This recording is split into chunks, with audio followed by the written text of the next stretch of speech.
Every night at 2:14 a.m., something moves in apartment 6C. Reddit horror story. The building wasn't anything special. Brick, square, and sun bleached in the way that made everything look faded even in the brightest noon. 6 floors tall, 3 entrances, and a courtyard that looked like someone had once tried to make it pretty but gave up halfway through planting flowers. My apartment was on the 6th floor, right at the end of the hallway. 6B. A modest 2-room space with creaking parquet and a view of the laundry lines from the building opposite. When I moved in, the landlord told me, "Quiet tenants, no parties, good neighbors." He lied, of course, but I didn't realize just how badly until the night the screaming started. I had come to this place to get away from something, not run into more of it. Fresh divorce, career left in a dumpster fire, and no one to call except my aunt, who offered me the lease for cheap because her tenant had left unexpectedly. The way she said it, I thought it meant they'd skipped rent or broken the fridge. I didn't ask. Maybe I should have. The first few days, everything seemed normal. Normal in that post-trauma kind of way where even the rattle of plumbing feels like a small gift of stability. I unpacked slowly, cooked terrible instant noodles, and watched old sitcoms on mute just to have movement on the screen.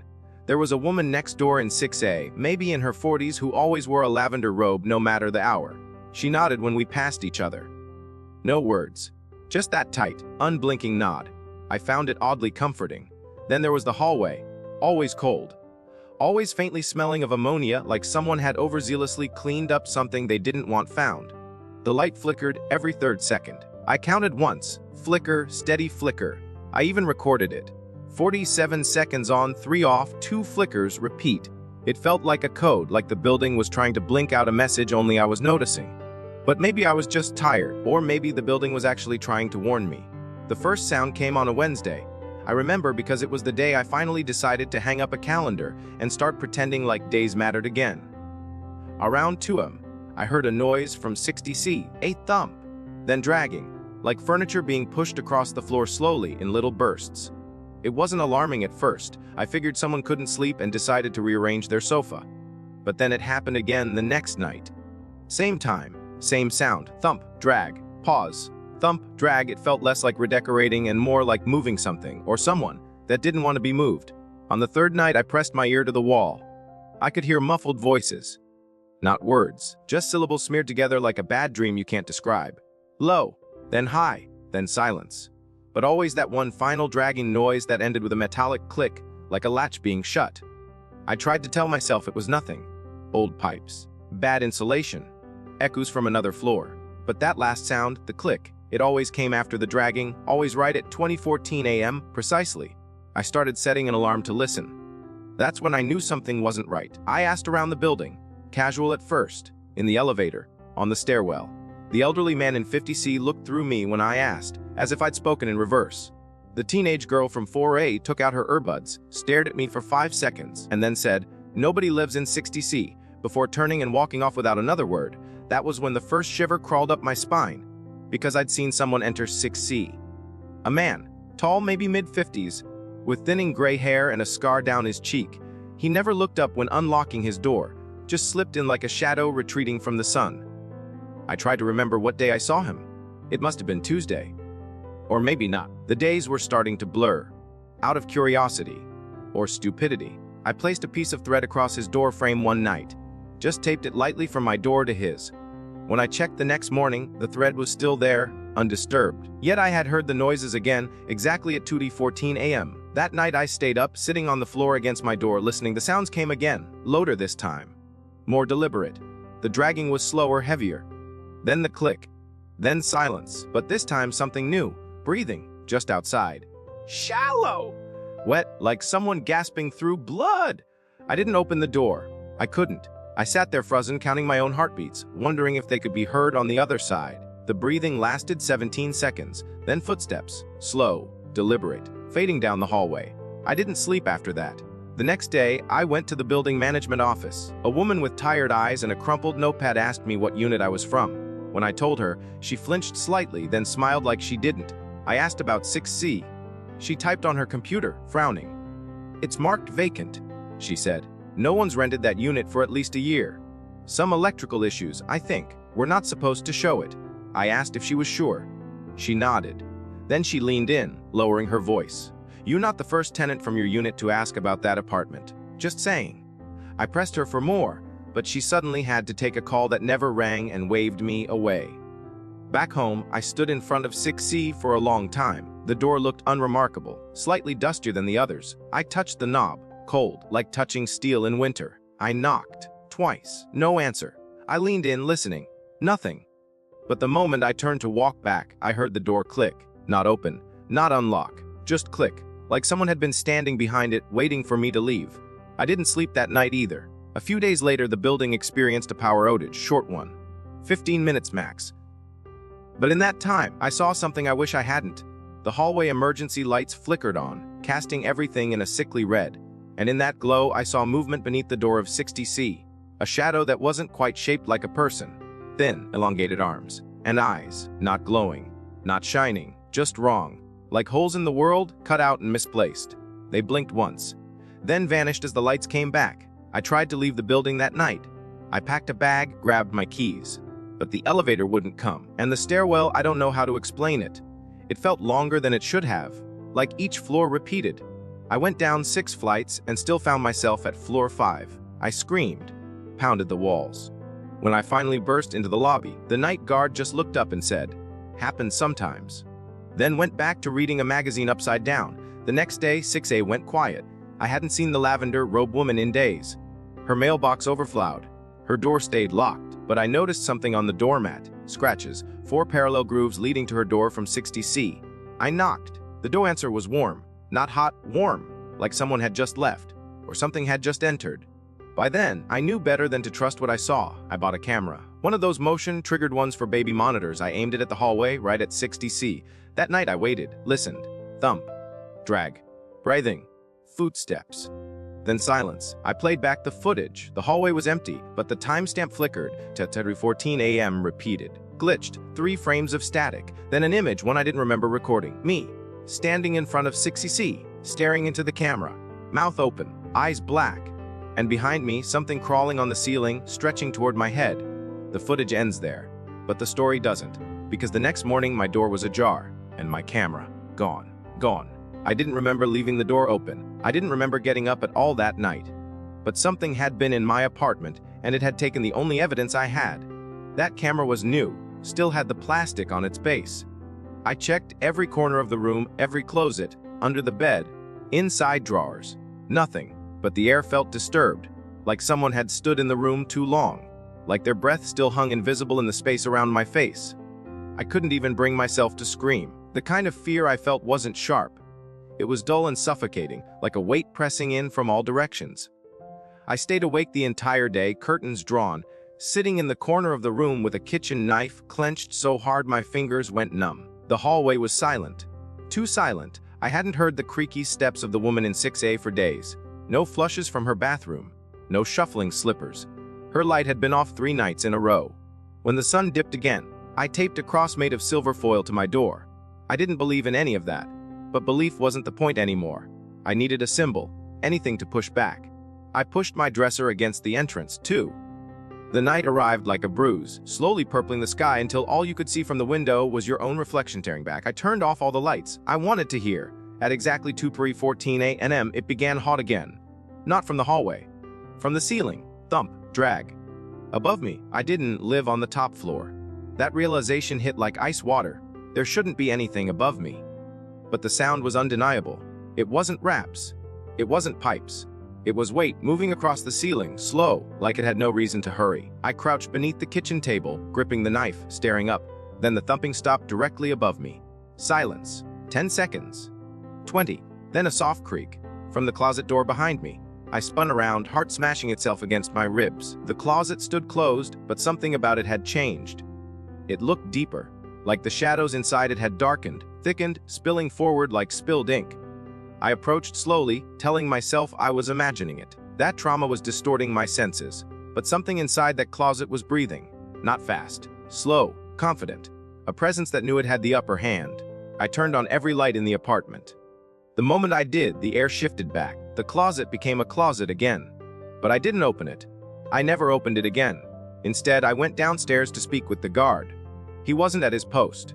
Just his cap on the counter and a trail of black, crusted footprints leading into the maintenance hallway behind the front desk.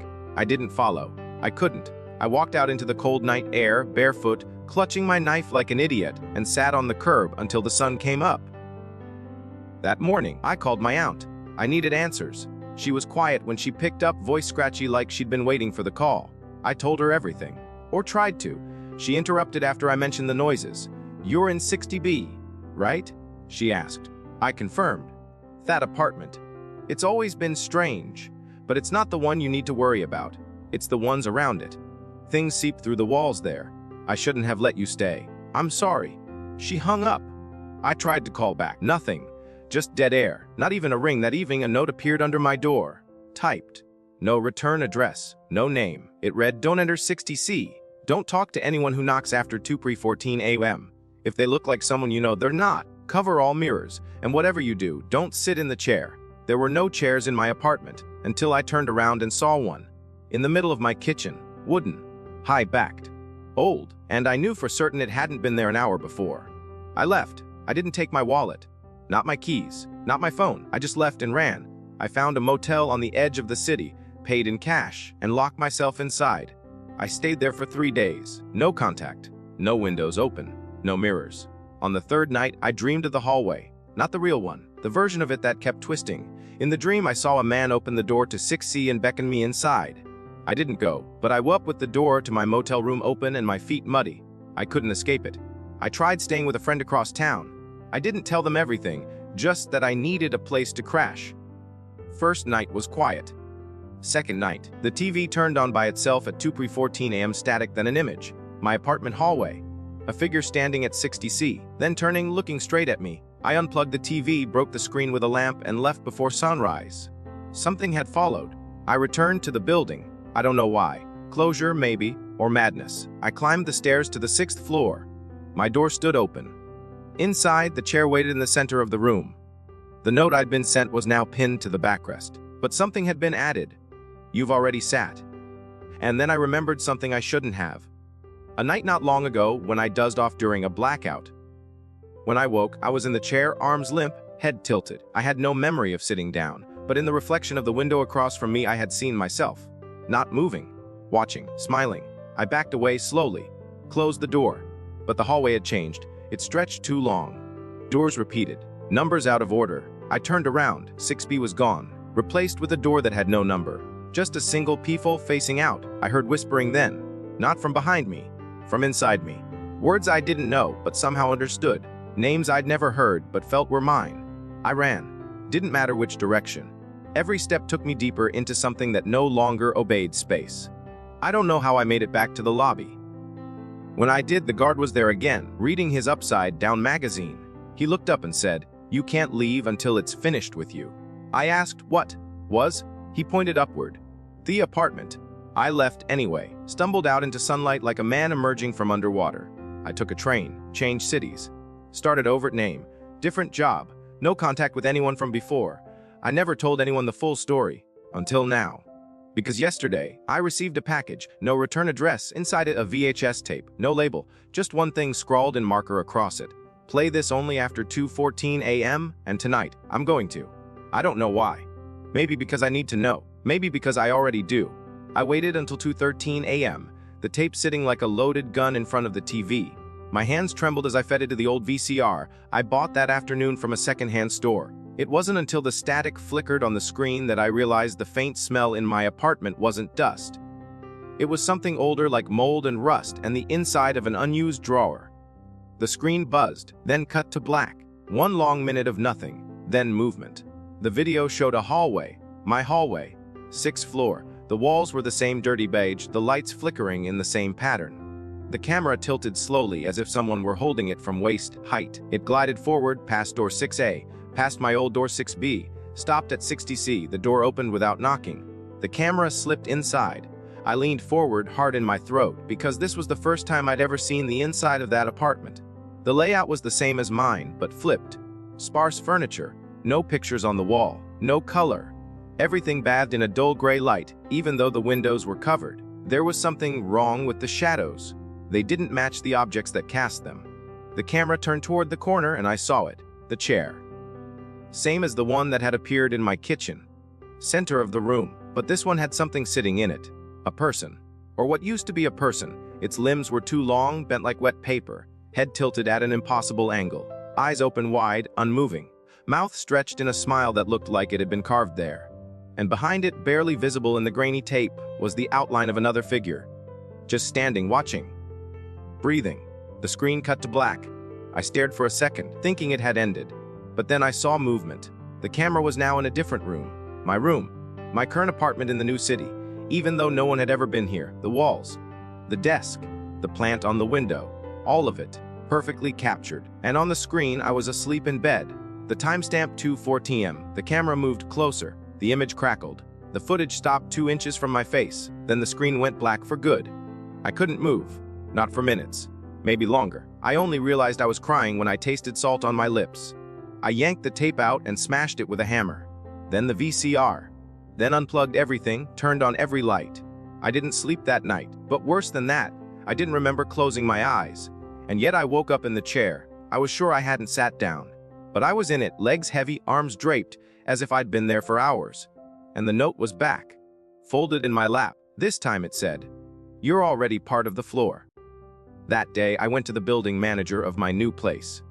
Asked if anyone had requested entry to my apartment. He looked at me blankly. "You live alone," he said. "That's what the lease says." I asked if there were cameras in the hallway. "Just dummy ones," he replied. "We had them installed years ago. People behave better if they think they're being watched." I didn't say it, but I already knew. Real cameras wouldn't have shown anything anyway. That evening I burned the chair, hauled it into the alley, doused it in lighter fluid, and set it ablaze. As it burned, the flames made no sound. No crackling. No smoke. Just a low hum, like the hallway on the 6th floor used to make right before things got worse. When the fire finally died, nothing was left. Not even ash. But when I returned upstairs, the chair was in the corner of my living room again. I checked every lock, every window. Everything was sealed. That was the moment I understood. This thing, whatever it was, didn't care about locks. It didn't enter. It didn't knock. It just was. And now it was inside me. Not in a possession way, not like movies show, but in the subtle way. Memories shifting, details changing. I looked at a photo I'd taken weeks ago of a sunset. The colors were wrong. The sun was too small. In another, my smile looked fake, like it had been added after the fact. In my reflection, my eyes didn't blink when I did. I decided to return, not because I wanted to, but because I had to. The building, the 6th floor, I needed to see it one more time, to confront whatever I'd stirred. I bought a bus ticket. One way. I didn't tell anyone, didn't write it down. I thought if I kept it in my head, it would be safer. But when I arrived at the terminal, the driver greeted me by name. Said, "Heading back to 6B, right?" I asked how he knew. He smiled. "We always know." The ride was silent, empty. I was the only passenger. The windows stayed dark no matter how bright the sky should have been. When we arrived, it wasn't to the city. Not really. The buildings looked the same, but every streetlight flickered in perfect sync. The sky was cloudless but sunless. I walked to the building. No one was outside. The swings in the courtyard creaked, though was no wind. When I opened the main door, the lobby was different. Older, dustier. The mailboxes had names I didn't recognize, mine included. I took the stairs. I didn't trust the elevator. Each floor smelled more like rot the higher I went. By the 5th, the walls were slick with something dark. I told myself it was water. I knew it wasn't. When I reached the 6th floor, the lights were off completely, but I could still see. Everything had a faint glow like moonlight without a moon. The hallway was shorter now. Doors missing. Only 3 remained, 6B and 6C. 6A's door was open. Inside, no furniture, just a trail of muddy footprints leading in and never coming out. 6B's door was locked. I didn't have a key, but I didn't need one. It opened when I touched it. Inside was a mirror. That was it, nothing else. Just one large mirror covering the far wall, and in it I saw myself. Not as I was, but as I'd been the night I sat in the chair. Pale still. Mouth agape. Something behind me. I turned. Nothing. I looked back. Now it was closer, not behind. Inside the reflect shape, pulsing. Smiling. I reached out, touched the mirror. My hand went through. No sensation, no resistance. Just cold. And then I heard the door to 6C creak open behind me. I turned slowly. The door was wide open. Inside, pure black. Not darkness, absence. Like staring into a hole carved into reality. I stepped forward. I had no choice, not anymore. I was part of it, had always been. The hallway bent. The floor pulsed. And in that moment, I remembered what the note said: "You're already part of the floor." Because I never left. Because I was never the only one. And as I stepped across the threshold of 6C, I understood that everyone who had lived on that floor had left a version of themselves behind. The hallway was not a place, it was a collection. An echo chamber of all who had crossed it. And I had just added my voice. The air inside 6C was heavier than I expected. Not stale, not suffocating. Just impossibly thick, like I was moving through the breath of something ancient and awake. The door didn't close behind me, but the hallway disappeared anyway. Not faded, not darkened, erased. One blink and it was gone. All that remained was the room, if you could call it that. The space had no corners. The walls sloped away into undefined geometry, always moving slightly, as if breathing. Nothing cast a shadow. The light came from everywhere and nowhere, a dim gray glow like the sky before a storm. In the center was the chair. Of course, same as before. Wooden, old, slick with something I didn't want to identify. But this time, someone sat in it. It was me, or almost me, same face, same frame. But wrong. Like someone had tried to draw me from memory, eyes too wide, shoulders too square, a smile that didn't belong to my mouth. The not me opened its mouth, but no sound came out. Instead, I heard the words in my own mind, like thoughts I hadn't thought yet. "Welcome back. You never left." I tried to speak, ask what this place was, why it had chosen me. But my lips didn't move. My voice didn't rise. Only the thought of a scream echoed inside me, trapped like wind in a sealed bottle. The not me rose from the chair and stepped closer. And with each step, it shifted.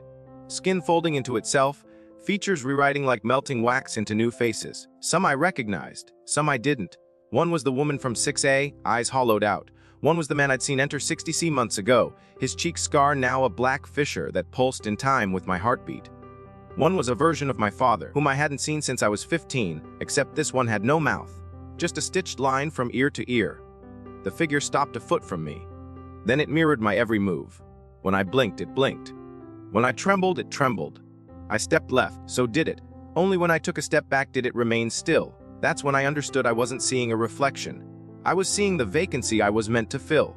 The room was a trap. A memory, a perfect echo of something too old to die and too clever to be ignored. The chair had never been a symbol. It was a gateway. And I had sat in it willingly, maybe more than once. Behind me, another shape emerged. Crawling on the ceiling, arms bending the wrong way, nails scraping the walls as if writing names only it could read. I didn't turn around. I couldn't. But I saw its reflection in the not me's eyes. It had no face. Just a mouth stretched into a circle, like an endless scream inhaling rather than releasing. And then I heard it louder. Not human, not quite sound. More like the memory of laughter, like hearing echoes in a house you never lived in. It vibrated the floor, bent the air, and with it came a realization I hadn't wanted to face. This place wasn't haunted, it was hungry. It didn't want to scare me. It wanted to wear me. I tried to run. No doors, no exits. The room just rotated around me endlessly, walls flipping like a funhouse in slow motion. And every time I passed the chair, someone else was sitting in it, versions of me, younger, older, some screaming, some silent. All watching me with one shared expression: resignation. I clawed at the floor. It felt like skin. I shouted without sound. My voice was now part of the air. And then it stopped. Its stillness. Silence. The space snapped back into place, walls tightening around the chair like ribs around a heart. The light dimmed. The not me stepped aside, gesturing to the chair. I shook my head. It didn't matter, my legs moved on their own. I sat, and in that instant I remembered everything. Every night I thought I'd been asleep, I'd been here. Every blackout. Every dream, every strange image that didn't belong. They were real. Replays, trials. Each time I failed to resist, I left a copy behind. And now, there were so many. I saw them all. Hundreds of versions of Meek. Scattered in endless mirrored rooms, each trapped in different loops. Some stared at walls. Some clawed their own faces. Some whispered endlessly into broken radios. All of us trapped in the same labyrinth, wearing different masks. And yet, at the core, only one mind. It wasn't mine anymore. The thing that built this place, whatever it was, had never wanted my body. It wanted my memory, my identity, my story. It fed on narratives, and I had given it so many. Each time I told myself the story of what had happened. The hallway, the chair, the tape. I was building its web, cementing my own place in it, and the final part of the trap, writing it down, telling you. The more I shaped the truth into story, the more I let it grow roots in this world. That's why it never chased me physically. It didn't need to. It lived through the telling, through each version, through each listener. It exists wherever the story does, and now you're reading it, thinking about it, feeding it. So let me tell you what happens next. I'll finish this page, I'll hit send, and then the room I'm in will shift again. The walls will pulse, the lights will hum in that off-tempo flicker, and the chair, the one behind me, will creak as something settles into it. Maybe it'll be me. Maybe it already is, but you'll hear it too. The sound, that dragging noise at night, the thump, the breath outside your door at 2:14 a.m. And when you check the hallway, don't be surprised if you see a door you don't remember, numbered 6C. You'll want to open it. You'll feel like you've already been inside. You'll convince yourself it's just a dream. And maybe it is. But once you step through, you'll remember me. You'll remember this. And by then, it'll be too late, because the story is already inside you. And now you're part of the floor. You don't realize it at first. That's part of the trick. Part of how it breathes. Quiet, patient, slow. At first it's just a flicker, a hallway that seems longer than it should, a light that buzzes a little off, rhythm. A sense that someone stood behind you while you brushed your teeth, even though you live alone and the door was locked. You blink it away. You rationalize. You forget. That's how it starts. That's how it tests you. Because the thing inside the story, it doesn't feed all at once. It doesn't leap. It lingers.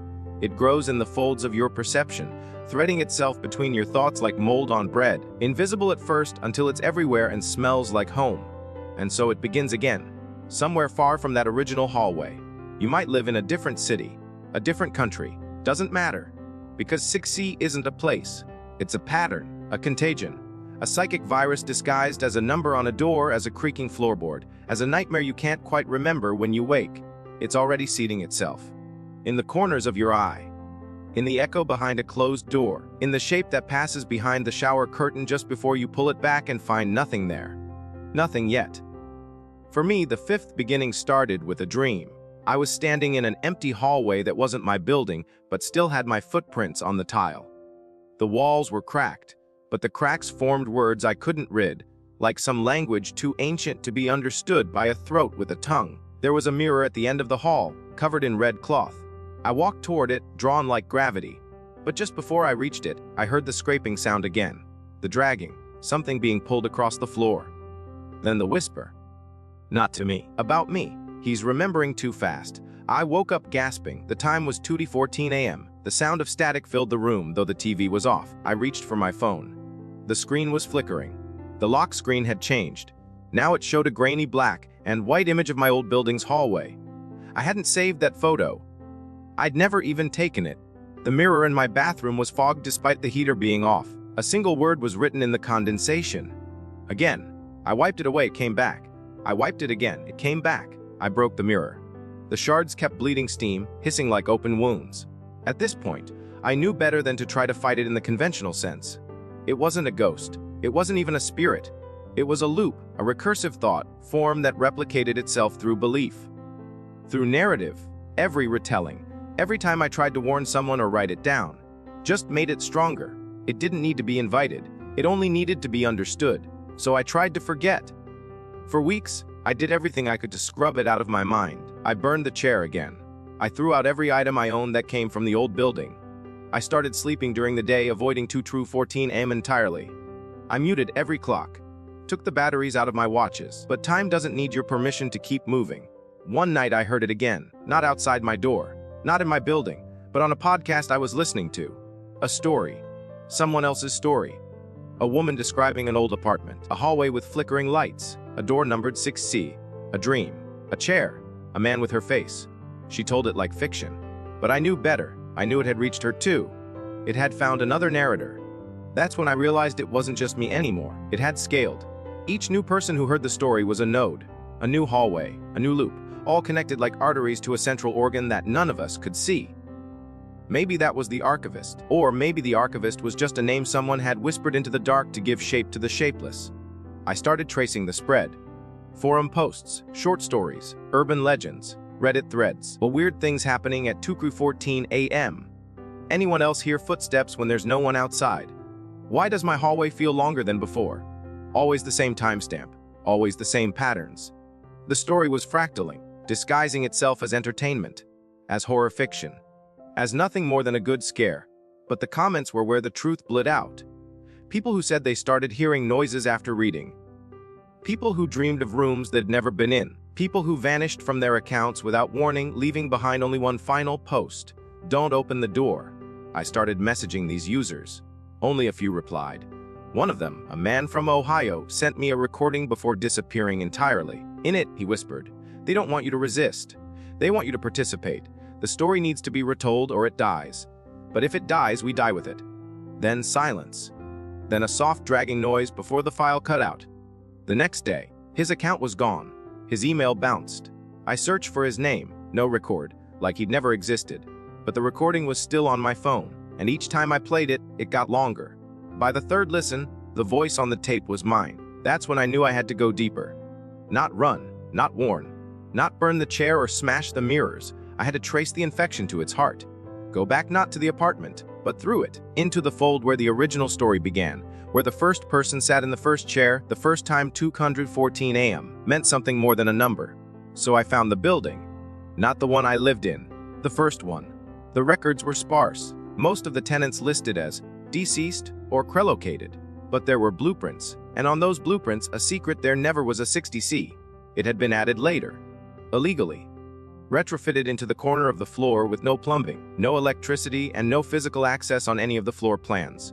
A phantom room. I went there. I brought nothing but a flashlight, a knife, and a notebook. I broke in through the rooftop and climbed down the maintenance shaft. I counted 6 landings. There were only 5, the 6th was wrong, longer, crooked, lit from no source I could find. And at the end, a door, black window handle, just a brass plate, 60C. I touched it, it opened. Inside was a mirror and a chair. And me, but older, worn, covered in dust, skin gray, eyes full of regret. He looked at me and said, "You're the one who started this." Then he laughed, then he vanished, and the walls began to breathe. I sat in the chair, and for a moment it all made sense. The cycles, the stories, the you, because now you're here, still reading, still following the words as if they matter. But they don't, they're just a hallway, and the next paragraph is the door. You can stop here, or you can keep going. But if you do, remember this: the dragging will start tonight. And the knock, it won't be someone you know. It will look like them. It will say the right things. It will smile. But if you open the door, if you let it inside, you will forget who you were. You'll become another version, another storyteller, another voice whispering through walls. And one day you'll sit in the chair too. Welcome to the floor. You always think you'll recognize the moment when everything crosses the point of no return. That there will be sirens or screaming or some cinematic sound cue that tells you the line's been crossed, the threshold breached, the last safe harbor burned behind you. But that's the final lie the story tells.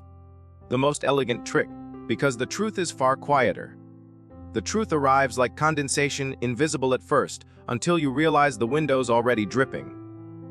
Until the room's been filled with something you didn't notice entering. Until you look down and realize your own footprints are no longer your own. The final part begins not with terror, but with stillness. I'd stopped running. I'd stopped fighting. The patterns had formed, the pieces aligned. I no longer needed proof because I was the proof. I could feel it in the way I moved. My gestures no longer instinctive, but rehearsed. I turned the kettle on before I realized I was thirsty. I walked to the mirror before deciding I wanted to look. It had taken over not by force, but by rhythm. And I had sensed to its tempo. The moment I sat in that chair, the real one, the first one, it stopped needing to chase me. I had completed the loop. But something inside me had not yet broken, and it wanted to know, who built the chair? Why 2014 a.m.? Why me? That last question was the most dangerous. The story feeds on why me. That question drags you deeper, holds your head under, forces you to breathe in narrative until it coats your lungs. But still, I couldn't let go of it. Because if I was just another fragment, another whisper in the hallway, then none of this mattered. If it had all already been written, I was just a turn of the page. But if not, then maybe I could end it. The way back was not literal. There were no tunnels, no maps.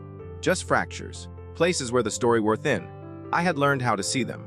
Echoes in unrelated stories, mismatched timelines, people I'd never met who wore my face in photographs they swore I took. I followed them like blood trails across pages. And they all led me back, not to 6C, not to the hallway, but to something older. Something beneath the chair, beneath the floor. It wasn't a building, it was a foundation. I arrived in a town with no name, following coordinates I'd pieced together from redacted documents, hidden in dead links and metadata buried in anonymous forums that now no longer exist. The place was gray in the way old ash is gray, lifeless but once alive. Buildings with bricked up windows, roads that loop back no matter what direction you walked. At its center, a tower. Not tall, not menacing, but precise, like it had been sketched in after the rest of the world had been drawn. Inside, I found the first version of the story, etched into the walls in spirals. Thousands of variations. Some in languages long extinct, some in symbols that changed when I looked away. But the core was always the same. A hallway. A door. A chair. A choice. One passage stood out, carved into glass with something that had cracked the pane outward from the inside. Every storyteller is a survivor of the thing they're trying to warn you about. And every warning is bait. I stayed in that room for what felt like years. I stopped counting time after the clocks melted. The light inside came from behind the walls, not through them, behind them. Like something was pressing its face to the other side of reality, casting illumination through skin and bone. Then the floor opened, not cracked, not collapsed, opened, like a lid. Beneath it, more stories, but these were not told in words. They were alive, people. Fragments, trapped in loops, some weeping, some still repeating the first sentence of their tale over and over again, unable to move forward or backward. And in the middle of them all was something sitting in a throne made of doorways. Shifting infinite doorways. Its face was always changing. Sometimes it was mine. Sometimes it was yours. It saw me and tilted its head. "What you?" it asked. But its mouth didn't move. "Because you told it best." And I understood I wasn't chosen. I was efficient. I was the path of least resistance. My mind knew how to arrange chaos into narrative. I had always done it. When my parents divorced, when the accident happened, when I lost her, I turned pain into story, horror into structure, fear into metaphor. I made sense of the senseless, and that was the gift it needed, because the story isn't real until someone tells it well enough to believe it, and belief is the currency. Every listen, every read, every retelling, it's fuel. "You can leave," it told me, "but only if you end it better." And that's when I knew what the final part had to be. A misfire, a knot, a disruption in the loop. Not another version, but an ending. So I sat in the throne made of doors, and I wrote. I wrote the story exactly as it had happened, and then I lied just once, a single sentence. Right in the middle, something that never happened, something small. A detail, a name, a moment that wasn't true. A fracture. The story rippled. The others, the trap, the looping, the echoes, they paused. Looked up. Something had changed. And the thing in the throne winced. Just slightly. Enough. Because you see, it doesn't matter what part was false. It only matters that something was. That the loop has a splinter. And in that splinter, the whole mechanism begins to fail. The narrative unwinds. The belief softens. The mirrors crack. The hallway shortens. The door to 6C begins to disappear. And the chair starts to burn. You'll feel it soon. A lightness. A release. Maybe you'll dream less often of the hallway. Maybe the static won't hiss at 2:14 a.m. Maybe your reflection will finally blink when you do. Or maybe you'll see a version of me walking the other way on your street, and neither of us will turn. But if you hear it again, the dragging, the whisper, the knock, don't answer. Because that version might still be waiting, not to finish the story, but to rewrite it, and if it does, the loop begins again. But for now, I've told it one last time, and this time it ends with you closing the book, not the door. Good night. Enjoyed the video? Give it a thumbs up, subscribe to the channel, and tap the bell so you never miss an update.